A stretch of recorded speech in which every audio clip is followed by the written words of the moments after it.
Friends, எல்லாரும் எப்படி இருக்கீங்க? வாங்க இன்னைக்கு வீட்லயே ஈஸியாக செய்கிற மாதிரி ஒரு பன்னீர் பட்டர் மசாலா நம்ம பார்க்கலாம். நம்ம எந்த ஹோட்டலுக்கு போனாலும் நான்வெஜ் ஹோட்டல் போனால் ஃபர்ஸ்ட் ஆப்ஷன் வந்து பிரியாணி சிக்கன் 65 இருக்கும். இதுவே நெக்ஸ்ட் நம்ம வெஜ்ஜி ரெஸ்டாரண்ட் போனோம்னா நமக்கும் சரி நம்ம வீட்டில் இருக்க எல்லாருக்கும், குழந்தைகள் உட்பட பெரியவங்க உட்பட எல்லாருக்கும் பிடிச்ச ஒரே ஐட்டம் பார்த்தீங்கன்னா நான் பன்னீர் பட்டர் மசாலா. ஸோ நான் பண்ணுறது இன்னொரு நாள் பார்க்கலாம். இப்போ நம்ம ரெஸ்டாரண்ட்லேயே கிடைக்கிற மாதிரி அதே டேஸ்ட்டில் நம்ம வீட்டில் செய்கிற பன்னீர் பட்டர் மசாலா எப்படி பண்ணலான்னு பார்க்கலாம். வீடியோக்கு போகலாமா? இப்போ நான் ஸ்டவ் ஆன் பண்ணி ஸ்டவ்வில் ஒரு கடாய் வச்சுருக்கேன். கடாய் சூடான அப்புறமா அதில் 1 டேபிள் ஸ்பூன் எண்ணெய் ஊற்றிக்கிறேன். இதுக்கு வந்து எந்த எண்ணெய் வேணால் யூஸ் பண்ணலாம். ஆனால் வந்து கடலை எண்ணெய், நல்லெண்ணெய் அந்த மாதிரி ஃப்ளேவர் இல்லாமல் நம்ம சன்ஃப்ளவர் ஆயில், ரீஃபைண்ட் ஆயில் இருக்கு இல்லையா, அந்த மாதிரி பண்ணீங்க அப்படின்னா கரெக்டான பன்னீர் பட்டர் மசாலா டேஸ்ட் வரும். இதே இப்போ நம்ம கடலை எண்ணெய், நல்லெண்ணெய்லாம் ஊற்றும்போது டேஸ்ட் நல்லாயிருக்கும். ஆனால் அந்த ரெஸ்டாரண்ட் டைப் ஆஃப் அந்த டேஸ்ட் வந்து கிடைக்காது.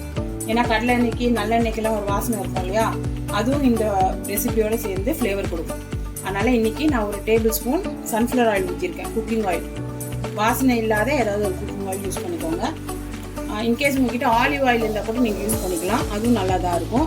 ஆனால் வேண்டாம், நம்ம வீட்டில் இருக்க சாதா ஆயிலே யூஸ் பண்ணிக்கலாம். இப்போ எண்ணெய் சூடாயிடுச்சு. நம்ம ஏன் இந்த ரெசிபிக்கு வந்து எண்ணெய் ஊற்றுறோம் அப்படின்னு கேட்டோம்னா, இந்த ரெசிபி பேர் பன்னீர் பட்டர் மசாலா தான். ஆனால் இப்போ எதுக்கு நம்ம ஆயில் ஊற்றிருக்கோம் அப்படின்னா, இப்போ இங்கே வந்து பார்த்தீங்கன்னா நான் ஒரு 50 கிராம் பட்டர் வச்சுருக்கேன், குக்கிங் பட்டர்.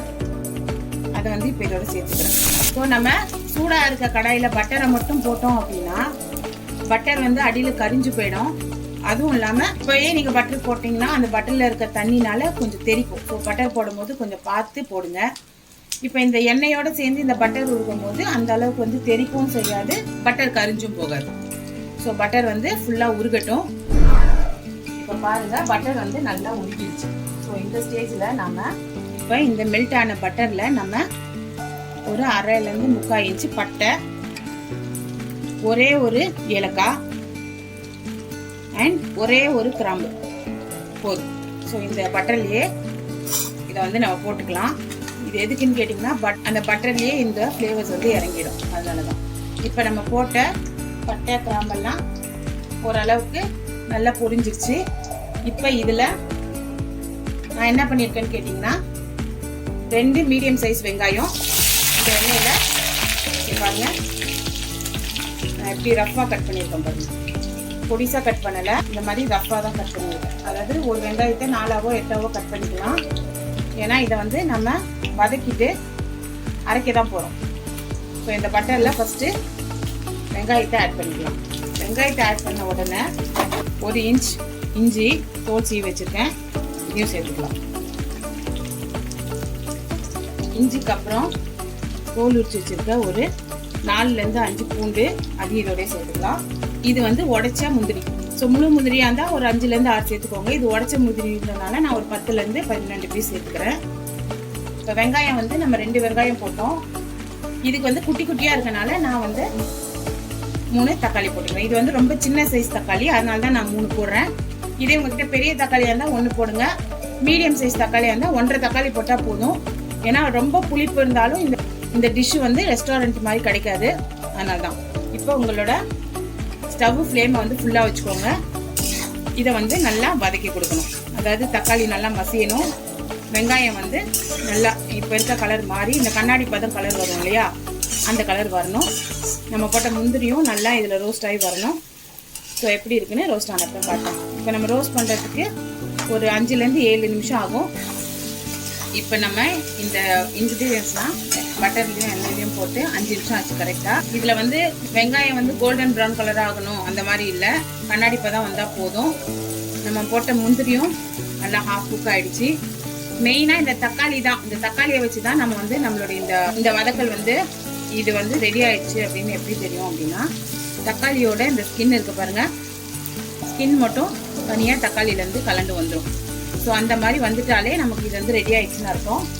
இப்போ இதை வந்து நம்ம கேஸ் ஆஃப் பண்ணிவிட்டு ஃபுல்லாக ஆற விடலாம். ஆற விட்டப்பறம் இதை வந்து ஒரு ஃபைன் பேஸ்ட்டாக அரைக்கணும். இந்த பட்டை கிராம்பு எல்லாமே இருக்கட்டும், எதுவுமே எடுக்காதீங்க. அதோட சேர்த்து தான் நம்ம நல்லா ஒரு ஃபைன் பேஸ்ட்டாக அரைச்சி எடுக்க போகிறோம். ஸோ இந்த வெங்காயம் தக்காளி எல்லாமே ஹாஃப் குக்கானா போதும். இப்போ ஹாஃப் குக் ஆகிடுச்சு. நம்ம ஸ்டவ் ஆஃப் பண்ணிட்டு இதை ஃபுல்லா கூல் பண்ண விடலாம். இப்போ நம்ம வதக்கணும் இல்லையா, அது வந்து நல்லா அரிப்போச்சு. ஸோ இதை வந்து சூடா நம்ம அரைக்கக்கூடாது. அரைச்சோன்னா நம்ம மிக்சியும் கெட்டு போயிடும். அந்த சூடுனால உள்ள இருந்து இதை அரைக்கும் போது நம்ம மேலேயே வந்து மூடி கலண்டு இல்லை லூஸ் ஆகி நம்ம மேலேயே தெரிக்கும். அதனால இது இப்போ நம்ம வதக்கி வச்சது வந்து ஃபுல்லா கூல் ஆகணும். இதை வந்து இப்போ நல்ல ஒரு ஃபைன் பேஸ்ட். இதுக்கு வந்து தண்ணியெல்லாம் ஊற்றணும்னு அவசியம் இல்லைங்க. ஏன்னா தக்காளி வெங்காயம் எல்லாமே தண்ணி விடுற ஐட்டம் தான். தண்ணியே ஊற்ற வேணாம், ஒரு ட்ராப் கூட. நல்லா ஃபைன் பேஸ்ட்டாக அரைச்சிட்டு வந்துருக்கலாம். இதை கடாயிலேருந்து நம்ம மிக்சியில் மாற்றும் போதே உங்களுக்கு வந்து அந்த பன்னீர் பட்டர் மசாலாவோட அந்த ஃப்ளேவர் வந்து கிடச்சிடும்.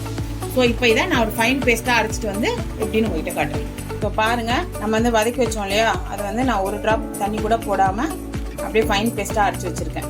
இப்போ நம்ம வதக்குனதை ஒரு ஃபைன் பேஸ்ட்டாக அரைச்சி எடுத்துட்டோம். மறுபடியும் ஸ்டவ் ஆன் பண்ணி கடாயை வச்சுக்கோங்க. நம்ம வதக்கணும் இல்லையா, அதுக்கு யூஸ் பண்ண கடாயை வச்சுக்கலாம். இதில் சும்மா ஒரே ஒரு டீஸ்பூன் எண்ணெய் ஊற்றிக்கலாம். ஸோ எண்ணெய் சூடாகட்டும். இந்த ரெசிபி பேர் வந்து பன்னீர் பட்டர் மசாலா. ஆனால் ஃபுல் அண்ட் ஃபுல் வந்து நம்ம பட்டர்லேயே பண்ணோம் அப்படின்னா இதோட பேர் வந்து பன்னீர் பட்டர் மசாலா தான். அதனால் நம்ம full and full butter use பண்ணி பண்ணலாம். ஆனால் நம்ம வீட்டில் பண்ணுறோம் அப்படின்னும் போது நம்மளோட பட்ஜெட்டையும் மனசில் வச்சு தான் பண்ணணும். ஆனால் தான் நான் இப்போ எங்கெல்லாம் வந்து பட்டரை ஸ்கிப் பண்ண முடியுமோ அந்த இடத்துல ஸ்கிப் பண்ணிட்டு ஒரு ஸ்பூனோ இல்லை ஒரு டேபிள் ஸ்பூனோ நம்ம குக்கிங் ஆயில் யூஸ் பண்ணிக்கிறோம். நீங்களும் இதே மாதிரி பண்ணுங்க. ஆனால் டேஸ்ட்ல எந்த மாற்றமும் இருக்காது. டேஸ்ட் அதே மாதிரி தான் இருக்கும். ஸோ எண்ணெய் சூடாயிடுச்சு. இப்போ இதில் ஒரு டீஸ்பூன் ஜீரகம் போட்டுக்கலாம். ஜீரகம் நல்லா பொரிஞ்ச அப்புறமா, கருக விட்டுறாதீங்க, பொரிஞ்ச அப்புறமா நம்ம அரைச்சி வச்சிருக்கோம் இல்லையா, ஸ்டவ்வை சிம்மில் போட்டுட்டு நம்ம இந்த அரைச்சி விட்டதை இதில் சேர்த்துக்கலாம். ஸோ இதை சேர்க்கும் போது பார்த்து சேருங்க. ஏன்னா தக்காளி முந்திரி பருப்புலாம் போட்டிருக்கனால இது வந்து நல்லா தெரிக்கும். அதனால தான் நான் உங்களை வந்து தண்ணி ஊற்றாம அரைக்க சொன்னேன். தண்ணி ஊற்றினோன்னா ரொம்ப தண்ணியாக இருந்ததுன்னா தெரிக்கிறதும் ரொம்ப இருக்கும். இப்போ நம்ம வதக்குனதை அரைச்சி ஊற்றிட்டோம். இப்போ நம்மளுக்கு மிக்சியில் ஒட்டி இருக்கிறதுல ஒரு கிளாஸ் தண்ணி ஊற்றி அலசி இதில் ஊற்றிக்கலாம். இப்போ நான் மிக்சியில் ஒரு கிளாஸ் தண்ணி ஊற்றி அலசி வச்சுருக்கேன். அதையும் இப்போ இதோட சேர்த்துக்கலாம். இப்போ நம்ம ஸ்டவ்வை ஃபுல் ஃப்ளேமில் வச்சுக்கலாம். நம்ம இப்போ மிக்சியை வந்து அலசி ஊற்றிட்டோம் இல்லையா, அடியில் இருக்க இந்த திக்கு பேஸ்ட்டோட நம்ம இப்போ ஊற்றின தண்ணியும் சேர்ந்து நல்லா கிளறி விட்டுடலாம். நம்ம முந்திரி போட்டிருக்கனால இந்த கிரேவி வந்து நல்லா திக்காகும். ஸோ இந்த திக்னஸ் போதும். ஏன்னா நம்ம வந்து சப்பாத்தியில் அள்ளி சாப்பிட்ற மாதிரி தான் வேணும் இல்லையா. ஏன்னா நம்ம ரொம்ப தண்ணி ஆயிடுச்சுன்னா சாம்பார் மாதிரி குழம்பு மாதிரி ஓட ஆரம்பிச்சிடும்.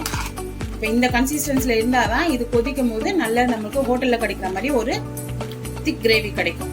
ஸோ இப்போ இது நல்லா கொதிக்கட்டும். இதை மூடியெல்லாம் வைக்கணும்னு அவசியம் இல்லை. ஏன்னா நம்ம வந்து வெங்காயம் தக்காளி எல்லாமே வதக்கி தான் போட்டிருக்கோம். அதனால் இது வந்து நல்ல ஒரு கொதி வரட்டும். வந்தோன்னே பார்க்கலாம். இப்போ கிரேவி வந்து கொதிச்சுட்டு இருக்கட்டும். அந்த டைமில் இப்போ நான் என்ன பண்ணியிருக்கேன்னு பார்த்தீங்கன்னா 200 கிராம் பன்னீர் அதை வாங்கி நமக்கு தேவையான சைஸில் க்யூப்ஸ் பண்ணி வச்சுக்கலாம். இன்னைக்கு நான் வந்து ஹோட்டலில் கொடுக்குற மாதிரியே இந்த மாதிரி ஸ்கொயராக க்யூப் பண்ணி வச்சுருக்கேன். இதை விட பெருசாக வேணாலும் நீங்கள் போட்டுக்கலாம், இல்லை இதை விட குட்டி குட்டியாக வேணாலும் போட்டுக்கலாம். இன்னைக்கு வந்து நான் பன்னீர் ஃப்ரை பண்ணாமல் அப்படியே தான் சேர்க்க போகிறேன். இங்கே பாருங்கள் பன்னீர் வந்து எவ்வளோ சாஃப்டாக இருக்குன்னு. ஒருவேளை நீங்கள் வாங்குற பன்னீர் வந்து ஹார்டாக இருந்துச்சு அப்படின்னா அதை வந்து உங்களுக்கு தேவையான சைஸில் கட் பண்ணிட்டு ஒரு சின்ன பாத்திரத்தில் தண்ணி சூடு பண்ணி தண்ணி கொதிச்ச அப்புறம் ஸ்டவ்வை வந்து ஆஃப் பண்ணிடுங்க. ஆஃப் பண்ணினதுக்கு அப்புறம் நீங்க கட் பண்ணி வச்சிருக்க இந்த பன்னீரை வந்து அதுல போட்டு கரெக்டா ஒரு 2 to 3 நிமிஷம் அந்த சுடு தண்ணியில அந்த பன்னீர் வந்து வேகட்டும். அதுக்கப்புறம் நீங்க டக்குன்னு அதை ஸ்ட்ரெயின் பண்ணி எடுத்துருங்க. எடுத்துட்டீங்கன்னா உங்களுக்கு ஹார்டா இருக்கு நீங்க வாங்கின பன்னீர்னா கூட செம்மையா சாஃப்ட் ஆயிடும். அதை வந்து நம்ம கிரேவியோட சேர்த்துக்கலாம். இப்ப சில டைம் பாத்தீங்க அப்படின்னா நான் வந்து பன்னீரை வந்து ஃப்ரை பண்ணியும் போடுவேன். ஸோ நம்மளோட டேஸ்ட் பொறுத்து தான். ஒரு வாட்டி வந்து அப்படியே போடலாம், ஒரு வாட்டி வந்து நம்ம ஃப்ரை பண்ணி போடலாம். ஆனால் எப்படி போட்டாலும் டேஸ்ட் ஒரே மாதிரி தான் இருக்கும். என்ன பன்னீர் ஃப்ரை பண்ணி போட்டிங்கன்னா அந்த பன்னீர் சாப்பிடும் போது அந்த பன்னீர் வந்து அந்த ஃப்ரை ஆன அந்த டேஸ்ட் வந்து நமக்கு கொடுக்கும். அது இன்னும் கொஞ்சம் நல்ல ப்ளஷராக இருக்கும். இப்போ பாருங்க நம்ம ஊற்றின இந்த கிரேவி வந்து நல்ல தளன்னு கொதிக்க ஆரம்பிச்சிருச்சு. இப்போ நம்ம இதில் வந்து தக்காளி அரைச்சி ஊற்றிருக்கனால பார்த்தீங்களா தெரிக்கும். இப்போ என்ன பண்ணலாம் அப்படின்னா இதுக்கு தேவையான மசாலா போட்டுக்கலாம். இதுக்கு அதிகமான மசாலாலாம் தேவையில்லைங்க, எப்பவும் போலதான். இதுல ஒரு 1/2 ஸ்பூன் மஞ்சத்தூள், 1/2 ஸ்பூன் வரமிளகாத்தூள். நம்ம வீட்டுல பண்ற எல்லா டிஷ்ஷுமே ஹோட்டல் மாதிரி கொண்டு வந்துடலாம். ஆனா அந்த கலர் வந்து ரொம்ப வந்து ஹோட்டல்ல பார்க்கும்போது சாட்டிஸ்ஃபைங்கா இருக்கும். அதுக்கு காரணம் என்னன்னு பாத்தீங்கன்னா காஷ்மீரி சில்லி தூள். ஸோ அதை வந்து 1 ஸ்பூன் போட்டுக்கலாம். ஆல்ரெடி நம்ம வந்து பட்டை கிராம்பெல்லாம் போட்டு வதக்கி அரைச்சி வச்சிருக்கோம். இருந்தாலும் இதுல 1/2 ஸ்பூன் கரம் மசாலா போட்டுக்கலாம். ஸோ போட்டுட்டு இப்போ இந்த மசாலா எல்லாம் இந்த கிரேவியோட நல்லா கிளறி விடணும். ஒருவேளை ஸ்டவ் ஃபுல்லா இருக்கனால உங்க கிரேவி வந்து ரொம்ப தெரிச்சு உங்க கையெல்லாம் படுது அப்படின்னா அது மீடியம்ல வச்சுக்கோங்க. இப்ப நம்ம மசாலா எல்லாம் போட்டோம் இல்லையா, போட்டதுக்கு அப்புறமா ஒரு 2 ல இருந்து 3 நிமிஷம் இந்த மசாலாவோட பச்சை வாசனை போறதுக்காக இந்த கிரேவியோட நல்லா கலந்து விடுங்க. பாருங்க, நமக்கு ரெஸ்டாரண்ட்ல ஹோட்டல்ஸ்ல எல்லாம் கிடைக்கிற மாதிரி அந்த கிரேவி வந்து கிடைச்சிருச்சு. அந்த கலரும் வந்துருச்சு, அந்த கன்சிஸ்டன்சியும் வந்துருச்சு, டேஸ்ட்டும் கொஞ்சம் கூட மாறாம அதே மாதிரி தான் இருக்கும். இப்போ நம்ம மசாலா எல்லாம் போட்டு கரெக்டா 3 நிமிஷம் ஆயிடுச்சு. இப்போ நம்ம என்ன பண்ணணும்னு கேட்டீங்கன்னா, நம்ம வந்து வெட்டி வச்சிருக்கோம் இல்லையா, கியூப்ஸா வெட்டி வச்சிருக்க பன்னீரை வந்து தனித்தனியா இதுல சேர்க்கணும். நம்ம சில டைம் ஸ்ட்ரெயின் பண்ணும் போது எல்லா பன்னீரும் ஒன்னோட ஒண்ணு ஒட்டிக்கும். நம்ம கிரேவியில சேர்க்கும் போது மொத்தமா அப்படியே சேர்த்தீங்க அப்படின்னா, நம்ம கிரேவிக்குள்ள போட்டுட்டு பன்னீரை வந்து உடச்சு விடணும்னு பார்த்தோம்னா பன்னீர் வந்து ஃபுல்லா தூள் தூளா போய் கிரேவியோட கரைஞ்சிரும். அப்ப நமக்கு வந்து பன்னீர் தனித்தனியா கியூப்ஸா கிடைக்காது. அதனால ஸ்ட்ரெயின் பண்ணும் போது ஒன்னோட ஒண்ணு பன்னீர் ஒட்டிக்கிட்டாலும் நீங்க போடும் போது இது மாதிரி ஒன்னொன்னா பிரிச்சு இந்த கிரேவில எல்லா பக்கமும் போற மாதிரி ஸ்ப்ரெட் பண்ணி விட்டுருங்க. ஸ்ப்ரெட் பண்ணி விட்டுட்டு நம்ம இந்த கிரேவியோட இந்த பன்னீரை நல்லா மிக்ஸ் பண்ணி விட்டுடலாம்.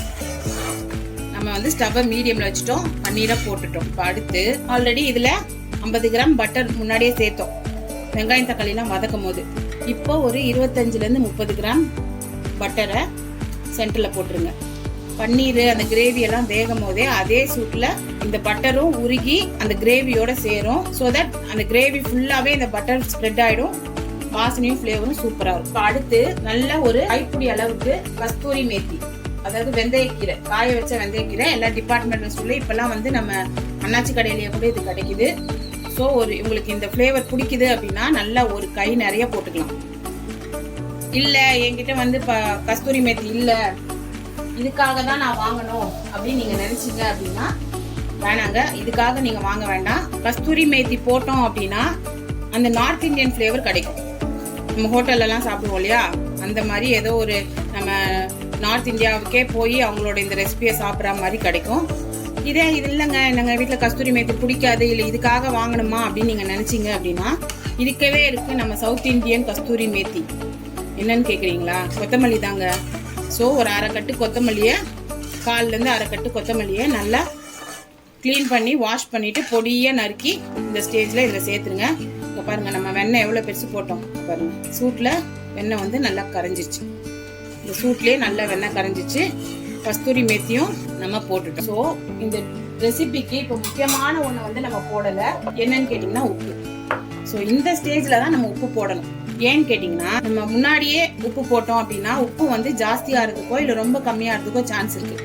இப்போ இந்த ஸ்டேஜ்ல நமக்கு இவ்வளவுதான் கிரேவி அப்படின்னு நமக்கு தெரிஞ்ச அப்புறம் இதுக்கு தேவையான உப்பை போட்டு பன்னீர் போட்டிருக்கோம். ஆல்ரெடி பன்னீர் ரொம்ப சாஃப்டா தான் இருக்கும், அதனால கிளறும் போது பார்த்து கிளறுங்க. இப்போ உப்பையும் போட்டோம் இல்லையா, போட்ட அப்புறம் நல்லா பொறுமையா கிளறி விட்டு பன்னீரை நல்லா ஸ்ப்ரெட் பண்ணிட்டு இப்போ மூடி போட்டு இதை ஒரு 5 ல இருந்து 7 நிமிஷம் மூடி வச்சிடலாம். இப்ப நம்ம கிரேவியை மூடி வச்சு கரெக்டா 5 ல இருந்து 6 நிமிஷம் ஆயிடுச்சு. பாருங்க, நமக்கு அந்த ஹோட்டல்ல கிடைக்கிற மாதிரியே அதே கலர்லயும் அதே ஃபிளேவர்லயும் அதே டேஸ்ட்லயும் பன்னீர் பட்டர் மசாலா நம்ம வீட்லயும் ரெடி பண்ணலாம். அண்ட் இன்னொரு விஷயம் என்னன்னா, இப்ப நான் போட்டிருக்கேன் இல்லையா, இந்த மசாலா போட்டீங்கனாலே அந்த ஹோட்டல்ல சாப்பிடுற பன்னீர் பட்டர் மசாலாவோட டேஸ்ட் வந்து 99% வந்துடும். இப்ப கடையில எல்லாம் வந்து பன்னீர் பட்டர் மசாலா பொடினே விற்பாங்க. நீங்க அதெல்லாம் எதுவுமே போட வேண்டாம். இதே ட்ரை பண்ணுங்க. இதே நம்ம ஹோட்டல்ல சாப்பிடுற அதே டேஸ்ட் கொடுக்கும். இப்ப நான் வீடியோ எடுக்கிறேன், போஸ்ட் பண்றேன் அப்படின்றதுனாலதான் இந்த கஸ்தூரி மேத்தி அதெல்லாம் வாங்கியிருக்கேன். அடுத்து பாத்தீங்கன்னா ஃபைனலா இது மேல நம்ம ஹோட்டல்ல சாப்பிடும் போது வெள்ளையா மேல ஒண்ணு ஊத்தி சாப்பிட்டு கொடுப்பாங்க. ஸோ அது எதுவும் இல்லை, அது வந்து ஃப்ரெஷ் கிரீம் தான். என்ன கம்பெனி ஃப்ரெஷ் கிரீம் வேணா நீங்க வாங்கிக்கலாம். எப்பயுமே ஃப்ரெஷ் கிரீம் வாங்கின உடனே அதை அப்படியே திறந்து விட்டாதீங்க, நல்லா குலுக்கிடுங்க. ஏன்னா அடியில வந்து திக்கா இருக்கும். குலுக்கிட்டு ஒரு டேபிள் ஸ்பூன், இல்ல உங்க வீட்டுல பசங்க நல்லா கிரீம் சாப்பிடுவாங்க அப்படின்னா 2 டேபிள் ஸ்பூன் கூட சேர்த்துக்கலாம். இதெல்லாம் ஊத்தி கொடுத்துதான் ஹோட்டல்ல வந்து ஒரு பிளேட் பன்னீர் பட்டர் மசாலா வந்து 350 ல இருந்து 400 ரூபான்னு விற்கிறாங்க. ஆனா இந்த கிரீமோட விலை பாத்தீங்கன்னா 60 ல இருந்து 70 ரூபாய் தான். பன்னீரோட விலை வந்து 80 ரூபாய் 90 ரூபாய் தான் இருக்கும். ஸோ நம்ம வீட்டுல பண்ணணும் அப்படின்னா ஹோட்டல்ல போய் ஒரு பிளேட் சாப்பிட்றத நம்ம வீட்டுல வாரத்துல 2 நாள் இல்ல மாசத்துல 2 நாள் கூட நம்ம இந்த மாதிரி செஞ்சு சாப்பிடலாம்.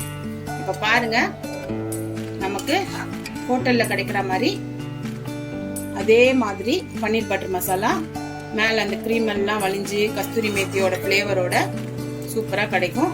உங்கள் வீட்டில் க்ரீம் இல்லை அப்படின்னா ஒன்றும் பிரச்சனை இல்லை. புளிக்காத தயிர் இருக்கும் இல்லையா, அதை வந்து நல்லா விஸ்கு வச்சு நல்லா கட்டி இல்லாமல் பீட் பண்ணிட்டு ஃபைனலாக அதையும் வந்து இந்த க்ரீம் மாதிரி இது மாதிரி சேர்த்துடலாம். ஆனால் வந்து தயிர் வந்து புளிக்காமல் இருக்கணும். ஸோ புளிச்சிருச்சு அப்படின்னா உங்களுக்கு அந்த தயிர் ஃப்ளேவர் வந்துடும் இந்த டிஷ்ஷில். ஸோ க்ரீமோட ஃப்ளேவர் வந்து அப்படியே கொடுக்கலனாலும் ஒரு 60-70% நம்ம அந்த க்ரீம் ஊற்றின அந்த டெக்ஸ்சரும் ஃப்ளேவரும் டேஸ்ட்டுமே நமக்கு கிடைச்சிரும். இப்போ நம்ம ஸ்டவ்வை ஆஃப் பண்ணிடலாம். ஆஃப் பண்ணிவிட்டு உங்கள் வீட்டில் இருக்க பசங்களுக்கு பட்டர் டேஸ்ட் பிடிக்கும் அப்படின்னா, உங்ககிட்ட எக்ஸ்ட்ரா பட்டர் இருக்குது அப்படின்னா, நம்ம முன்னாடி ஒரு 25 கிராம் சேர்த்தோம் இல்லையா கொதிக்கும் போதே, அதே மாதிரி ஃபைனலாக ஸ்டவ் ஆஃப் பண்ணிவிட்டு அந்த பட்டரை மேலே போட்டுருங்க. அது என்ன ஆகும் அப்படின்னு பார்த்தீங்கன்னா, அந்த சூட்டில் வந்து பட்டர் கரைஞ்சி அப்படியே மேலே வந்து அப்படியே ஓடி இருக்கும். அப்போ நம்ம வந்து ஹோட்டலில் சாப்பிடுவோம், பிளேட்டில் கொண்டு வந்து வைப்பாங்க இல்லையா, அதே மாதிரி நம்ம ஓப்பன் பண்ணி பார்க்கும்போது நம்மளோட கடாயும் பன்னீர் பட்டர் மசாலா அதே மாதிரி இருக்கும். ஸோ இது ரொம்ப ஈஸி தாங்க. நம்ம தான் வந்து ரொம்ப கஷ்டம்னு நினச்சிட்டு ஹோட்டலில் போய் 300-400 கொடுத்து இதை வாங்கி செய்கிறோம். ஸோ என்ன கேட்டிங்க அப்படின்னா, நம்ம வந்து மந்த்லி ஒன்ஸோ இல்லை 2 மாதத்துக்கு ஒரு வாட்டியோ தான் இந்த மாதிரி நம்ம நார்த் இந்தியன் டிஷ்லாம் செஞ்சு சாப்பிடுவோம். பன்னீர் பட்டர் மசாலா, பாலக் பன்னீர் அதெல்லாம். ஸோ அந்த மாதிரி பண்ணும்போது கஸ்தூரி மேத்தி, க்ரீமு, பட்டர் இதெல்லாம் போட்டு செஞ்சோம் அப்படின்னா நம்ம ரெஸ்டாரண்ட்டில் ஹோட்டல்ஸில் சாப்பிட்ற அதே டேஸ்ட்டில் நம்மளும் வீட்டில் செஞ்சு நம்ம ஃபேமிலி மெம்பர்ஸ்க்கு கொடுத்து சந்தோஷப்படலாம், நமக்கும் பாராட்டு வாங்கிக்கலாம். ஸோ இந்த டிஷ்ஷை உங்கள் வீட்டில் நீங்கள் கண்டிப்பாக செஞ்சு பாருங்கள். நீங்கள் இந்த சப்பாத்தி கூட சாப்பிட்லாம். இல்லை சப்பாத்தி மாவு மைதா மாவுலாம் இல்லை, நான் பண்ண முடியாது, இல்லைன்னா வந்து மைதா பூரி போட முடியாது, சப்பாத்தி போட முடியல அப்படின்னாலும் தோசைக்கு வச்சு சாப்பிட்டு பாருங்க, எவ்வளோ சூப்பராக இருக்கும். நம்மளோட இந்த ரெசிபி பிடிச்சிருக்கு அப்படின்னா லைக் பண்ணுங்க, ஷேர் பண்ணுங்க, கமெண்ட் பண்ணுங்க. கண்டிப்பா பார்க்குற ஃப்ரெண்ட்ஸ் எல்லாரும் நம்மளோட சேனலை சப்ஸ்கிரைப் பண்ணுங்க. பக்கத்தில் இருக்க பெல் ஐக்கானையும் கிளிக் பண்ணிக்கோங்க. ஸோ நெக்ஸ்ட் வீடியோவில் மீட் பண்ணலாம். பாய். தொங்குது